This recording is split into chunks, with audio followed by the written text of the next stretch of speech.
Welcome to Cartoonist Kayfabe. My name is Jim Rugg. I'm Ed Piscor. I'm Brian Moss. And man, are we in for a fun show. This is one of those ones I call, this is for your eyeballs, everybody at home. Sizzling. As we get into these Blacklight posters, you will be having a good day. But first, Cartoonist Kayfabe is brought to you by the comics that we make. My latest is Hulk Grand Design Monster Madness. To give you some sense of scale, this is comic book size, poster size.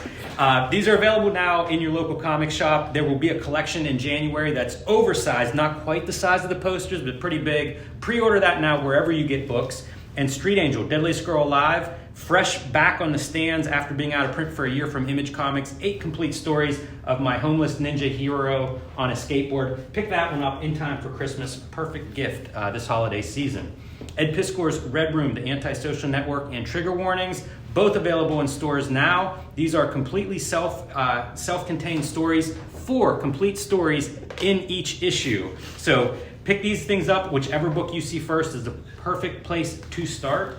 And our special guest host today, Brian Moss, his latest efforts, The Eightfold Path, an illustrated graphic novel that he is responsible for. Same publisher. Yes. Abrams. And Outer Heaven #1, his latest comic book, available from his Etsy store or from his... That's like the finest of fine print. We'll go Chris Ware with it, man. Strange Things Moss is where you're going to find. Yeah, track that down on his Patreon or Etsy. But we are here today to kind of like celebrate a really interesting object. These are the Blacklight posters that Marvel made with Third Eye Publications in 1971. I would always see these things. I love Blacklight posters. I've made 6 or 8 of them myself in the last couple years. But I would see these things at comic book conventions. Very expensive for one of these, several $100s for one. And because we live in the Matrix, last year Abrams reissued a set of these things at a very affordable price. I don't know, man, 24 by 36 maybe. They're very big, very large posters. And I'm super excited to see one of these in the flesh. They come in a very nice box set, and even that cover of the box set is a thing of beauty. Yeah, it is. So we'll just kind of leaf through these and talk a little shop and just marvel at their beauty, because like this comes out in the early 70s, and we talked about like what's the genesis of this besides the poster company seeing something. Stan Lee's out on the college campuses, man, banging the drum for Marvel Comics, being hip and new. College kids, man, they still sell posters on college campuses today. So some genius looked at the Marvel Comics. They were a hit on those college campuses and thought, we can sell some of this stuff. Let's get together. And that's what they did for several years. And you can see, who wouldn't want that on their walls in the early 70s, man? Probably a little bit of pharmaceutical enhancements, making these things, pushing them over the top. That MK Ultra shit. Right. Taking some of that MK Ultra. And there's like, look at some of this shit, dude. Like, just a blue. Right. A blue P. It's so strange, like, is that a misprint somewhere on the original, on the reprint? I don't know the answer, but it is an oddity to see that. Jimmy, do you think that this is printed the way that your Octobriana stuff is, where it had to be printed like 2 times with the inks? You know what? I bet you it is. Most of my prints are screen prints, which is a different process. But I did do Octobriana, the world's first Blacklight comic, and it was offset printed, where I was doing fluorescent inks as spot colors, which is what I think you have here. If you touch them, they're very smooth, so it feels like offset printing. And for real fluorescent ink, you need to hit it twice. So I'm betting Abrams, I'm betting that's what they did. And a lot of Jack Kirby art in these series. As it should be. Yeah. It's iconic, it's big already, and it pops. If you with got this to day glow color. If you got to hit it 2 times, that means you have 2 chances to fuck up registration. So he's got a very chunky ink line that, if you go off a couple millimeters, you might not notice it.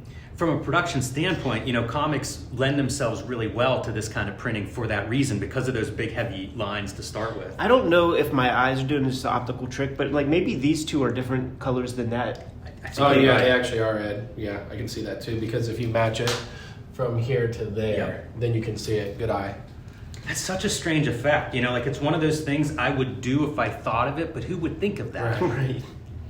And you can see some of the off-register actually from maybe the double hit. Yeah, a little bit like in the pink stripes too. And it's kind of fun to see, like, some colors I think lend themselves better. Like the fluorescent blue does not pop the way a fluorescent pink does, but you put that pink on top of like the red, the Captain America red, white, and blue, and that pink really sings, man.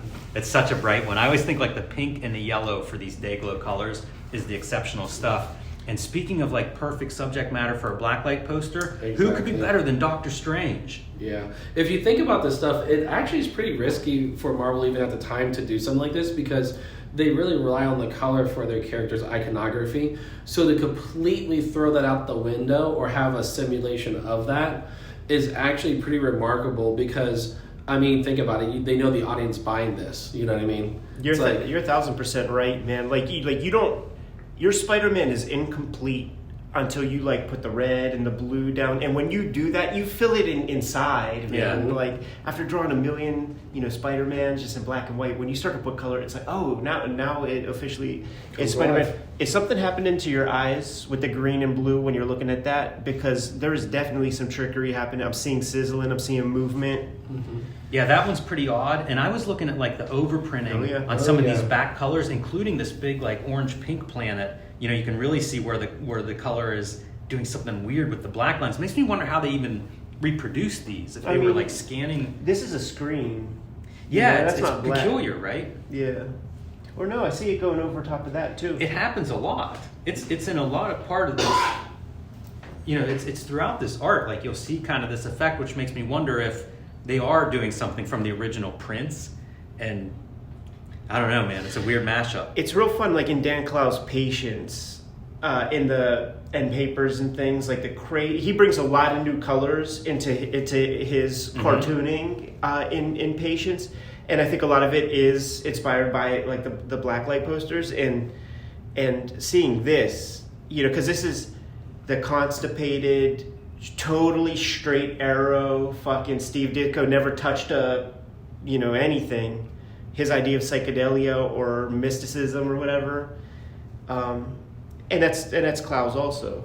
I love the cosmos, like the distance stuff, where like now you're putting these day glow colors on all the stars and all the weird planet just structures. Such a mosaic, It's a stained glass window. Yeah, it is. Gotta love this one. A little bit of a Hulk piece in here, and I think this set reproduces half of the original posters that were created. So not quite a complete run, but... Well, that'll be for volume 2. Yeah, exactly. Mm-hmm. But you see, like, all the marquee characters would get some treatment. And some of this stuff, this is from an actual Hulk comic. Yeah. Where he's shrunk down to micro world, where he meets the love of his life, Jarella, in this subatomic world. I feel like those mushrooms, very apt for where this panel ends up going. And I think it's a Herb Trimpe on that. Yeah. Yeah, I can't name all the names of the art. I don't know who this is, man. I've never seen this image. But yeah, so here, this is how you can tell the way it's supposed to go. Oh, perfect. Mm-hmm. And who was the art on that? Dean Colin. Makes sense. Fun to see the like the iconic artist associated with Submariner. Mm-hmm. Get to do that, and you don't see a ton of Gene Colan Spider-Man, and that is bizarre. If that's the right? orientation. Even the orientation. Very I strange. question it because it's weird, but it could be. You know what else is strange is the dot pattern. Yeah. Because you can see it on screen. There's a moire. There's a moire, but there's also like, it feels like there are these bigger dots. Like it's some kind of reference to the old dots of comics. Right. If you blew them up. Yeah, we're going Lichtenstein. But there are moire patterns. That is weird. I'd like to see the original of this and see how that compares. Pop art comics. There's some stuff going on. Speaking of stuff going on, the heel on Spider-Man's shoes, not a standard part of the Spider-Man costume. That one's great. Classic joint. Absolutely amazing. Perfect. Another one, it's like the perfect composition for this kind of a poster. It's funny that Alex Ross absolutely stuff makes so much sense. Right? You took the words out of my fucking mouth, man, because he even uses this kind of composition in those like later pages, but you took the words straight out of my lips. Feels like there's some experimentation if you are Third Eye or if you're Marvel at this stage. Mm-hmm. Like with this logo, I've never seen that Fantastic Four logo. So trying to figure out like how do we make these posters if you're the manufacturer of the posters? This intense background stuff, it's not far from that fucking Argo shit that Jack Kirby drew for the CIA. Right. Yeah, that's another one. I'd love to know, like, did Kirby look at this stuff and get some kind of almost like a feedback loop of like inspiration from it? Because he did a super saturated Doc Martin Dies sci-fi images with that kind of poppy color. Look at the weird coloring choice on Johnny's Storm. Yeah, I would say that just doesn't work. That's the only part where I'm like, that's weird. Yeah. It's really weird. The Way dudes- off model. There were dudes involved in the MK Ultra for the coloring of this shit, and they were just like, yeah, a little green here, a little pink there, a little fucking pink. You know what yellow does legs. work for me though are the giant-headed, Mhm. I don't know, alien, the perfect beings for your weird blacklight poster. Look at Medusa getting some treatment. Yeah, isn't that What? great? How about that, man? Talk about a great image from a Jack Kirby, Jack Kirby's pen. Still doing the dot thing like you pointed out before. Yeah, really strange treatment on dots. And again, I need to look at the original poster to see like what the treatment is for that, because that does not feel. Yeah, this feels more Right. contemporary. That feels like something modern. You know what I mean? So I would be curious as well. You know, the stuff to me that really works besides like the great drawing is having these giant letter forms. Like, it's just very 60s Marvel-esque. I don't think it's a bad thing to sort of show some of this stuff off like that even. So you Yeah. get the full deal. Really great stuff. Yeah, see, even with this, the Alex Ross shit, Mhm. with just cutting in weird There's so complementary many colors. strange choices, like her eyes being colored dark green, very bizarre. You think you pop your whatever color the teeth are, put that The around same, yeah. the whites of your eyes. Kind of makes her more mysterious, you know, having the eyes just drop out almost. Yeah. That's pretty hilarious. Oh, this is like Vince Coletta too, I bet, man. Let me see if this is Vinny. It's gotta be Vinny Inks. What a Vince surprise, Coletta. huh? I think that's another good treatment, though. I think most of these characters marry well with this color palette. You know, Definitely. you think of the Rainbow Bridge and to Asgard, and it's like, yeah, that's a pretty good fit. Any of the cosmic stuff, it just lends itself to this color palette. I'd be really curious about these borders because I don't know the originals in the sense of like what that was done with this. Because sometimes I like it, but if on here, I find it kind of distracting. So if I was to frame these, Yeah. I would probably crop it, you know, there. I wonder if they considered that or like with the choices or if that's from the original print as well. Yeah, it kind of hurts my feelings that I don't have an original that I Yeah. can weigh in on this. But even like making them black, I think might even Mhm. be a piece to really put your focus in on the actual artwork. Yeah, I remember you saying whenever you were putting together Octobriana and stuff like that, like black is very important for these blacklight Mhm. posters. Absolutely, and I'm going to call it a Gene Colan on this one. Yeah. Totally. And again, this is such a maximizing of the blacklight poster, Dinner better. and that you have your Cosmos as your figure. You know, Yeah. it's like the nightmare coming out. Yeah, that's DMT. Yeah, this one would be You the see one. Grim Reaper. You do not want to do too many of those drugs in the late 60s, Don't- early don't- 70s and have this on the wall. Don't take the brown acid, man. Do not take the brown. That is right. Man, I love it. I love that this figure's coming sideways and coming out at you. Isn't this a weird tangent here, guys? Like that yellow in there? I don't know what that's from. It's like your base color. Yeah, like Do- that's what. do you think that Oh, that's the possible? paper. It actually might be the paper. Oh, yeah. If the text is yellow. No. Yeah. I wonder, like, this image looks like it's collaged together, too, because there are a couple of strange tangents, you know, like the glove right on the edge of our figure. Mhm. That one feels a little bit weird and really pronounced with the blue line of his arm, or the blue color of his arm going in. That's just a nightmarish image. Oh yeah. Another cool. Here's our cover piece, you know, the Iron Man from the cover of this box set.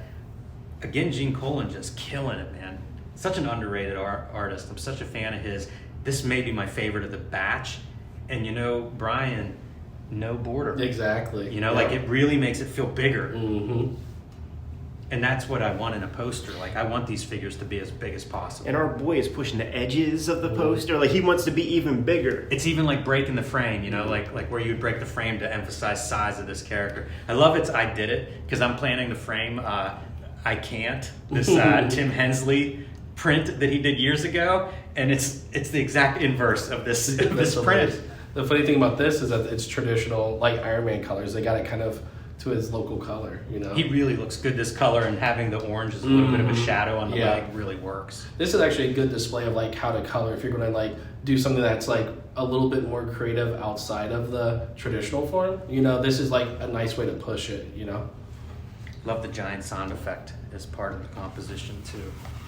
I was wondering where DD was in the mix of things. Some this of these, another I color? never saw some of these, and I've Yeah. I've done Google searches and things for it. I do not remember seeing Daredevil. I think Another colon? Should be. Gene Colan, and inks by John Tartaglione. Not an inker I recognize his name, but Heavily represented in these Blacklight posters. You would think more Kirby, right? But it's the 70s. Like he was probably considered old-fashioned. he's working for the enemy. That's true. 1971, 72. You know, like he's over at DC, so maybe Marvel doesn't want to put too much on him.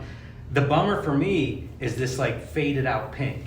If you replace that with your yellow, this would really hurt Yeah, your pop. eyes, and that's what I want. You know, like Yeah. I want this stuff to like burn when you look at it. It's one of those challenges. Like when I did Octobriana, it was really cool because I basically had 7 colors.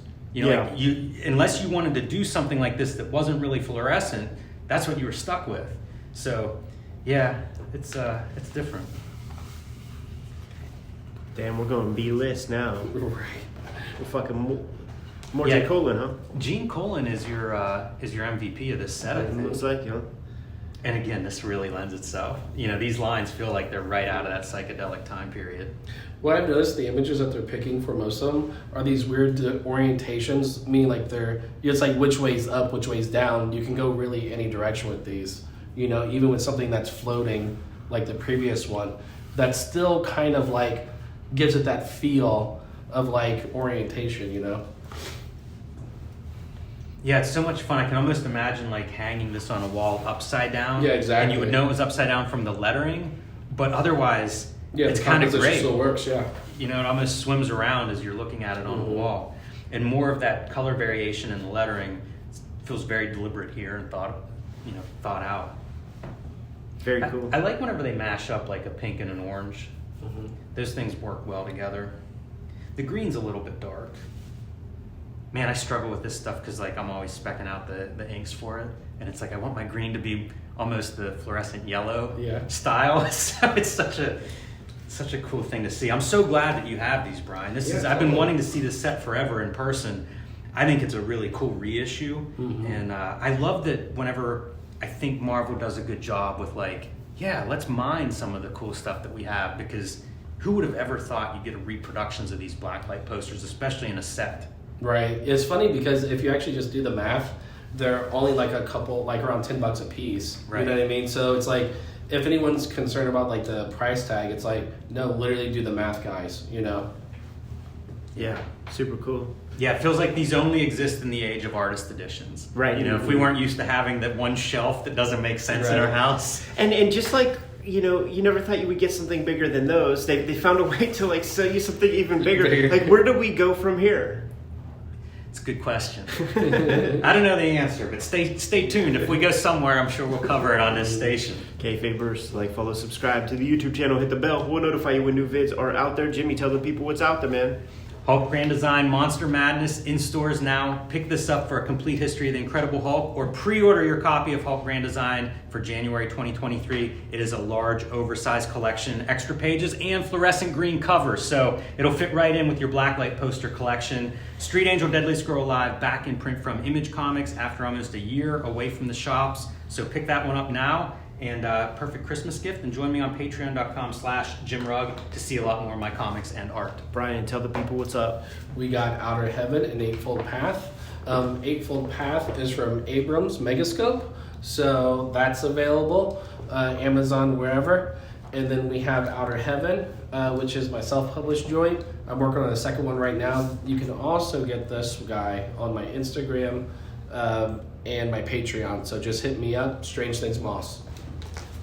Red Room trigger warnings. Red Room, the antisocial network. These trade paperbacks are in stores today. Murder on the dark web for fun and profit is the name of the game in Red Room Comics. Each of these collections contains 4 complete stories. These are all self-contained, so give one book a shot. It's all good. If you dig it, try the other. I'm serializing new comics on my Patreon and include all of this material up there. More than 300 pages worth of stuff for $3. Penny a page, man. Penny a page. Hit up my link tree in the description below. You can get to all this stuff. Jimmy, what else do we have out there? Subscribe to the Cartoonist Kayfabe e-newsletter at the links below this video. You can also find Cartoonist Kayfabe t-shirts, merchandise, and all kinds of stuff at our spread shop at the link below this video. Another great way to support the Cartoonist Kayfabe channel. Given those marching orders will be on our way. Read more comics.